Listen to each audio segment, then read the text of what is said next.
Hello, Meigs County. This is the Meigs County Podcast, and I'm your host, Keith Klinger. Just a quick one for you tonight. I got some community events and announcements that are happening over the weekend, so I wanted to make sure I got them out before they actually happen. And I've got some county commission news that I think you're going to want to hear. Uh, First off, the Lady Tigers are holding their first ever Halloween Haunt 5K and 1 mile fun run walk.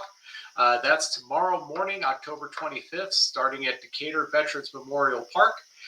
Check-in begins at the pavilion at 7 a.m. with races kicking off at 8 a.m. All ages, abilities are welcome. Awards will be given out to overall male and female winners, along with prize group for age group winners. If you're really brave, get in the Halloween spirit and run in your favorite costume. They'll vote for their favorite, who will also get an award. As you all know, eating healthy and staying in shape is really important to me. Go out there and just walk a mile. Can you go walk for 15 minutes to help support Our Lady Tigers? I think you can. And if you can't, maybe you should start trying to. There's a wholesale auction open to the public Saturday night. Registration, and they're going to have a food truck there at 4 p.m. That's at 2951 Highway 68.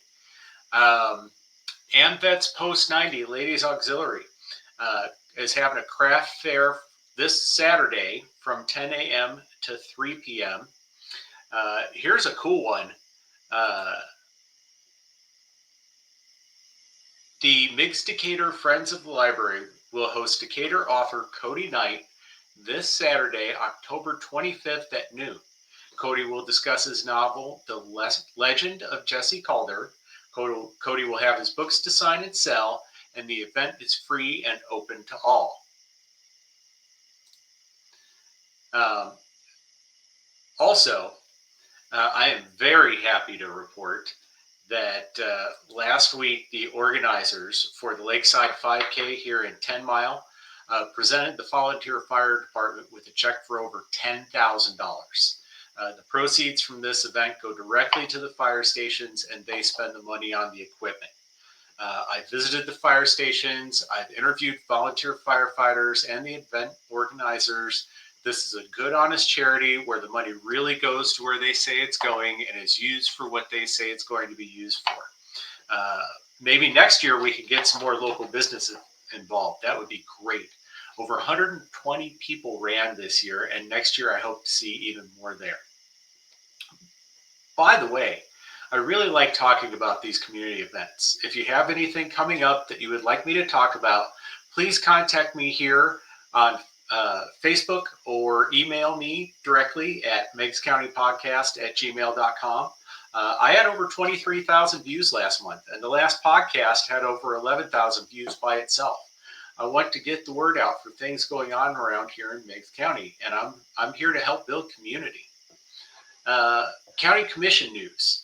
I went to the Meigs County Democratic Party had a seminar on election integrity last month, and Election Commissioner Judy McAllister talked about Election Commission rules and procedures. It wasn't very exciting stuff. What I did find exciting is that when Judy went to the front of the room to speak, she had a rule book with her. She had notes. She had bookmarks. She was well prepared for her presentation and knowledgeable about her subject. Now, if we could only get our elected officials to work that way, I think we might be a little better off.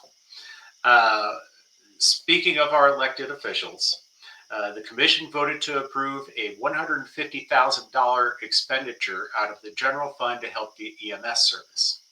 I don't know if you've heard, but our EMS is critically understaffed to the point where the ambulance service may not be able to operate on all shifts. They just don't have enough people. People are pulling extra shifts and covering for each other, and a couple people are out. If somebody gets sick, we might not have an ambulance come when we call. What I saw was the EMS director have to come and beg for money just to make sure an ambulance can always be on staff. I don't know how we let our emergency services get in such a bad state, and they just voted to put a Band-Aid on it. This $150,000 is a short-term solution. This is going to help things along for a year or so.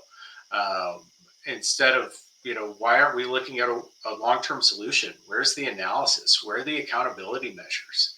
I think a lot more work could have been done than just throwing money at it without having a plan. Moving on, jail update. The company we recently paid $20,000 to recommend upgrades to our existing jail, instead of buying land and building a new jail, gave a presentation recommending that we buy land and build a new jail.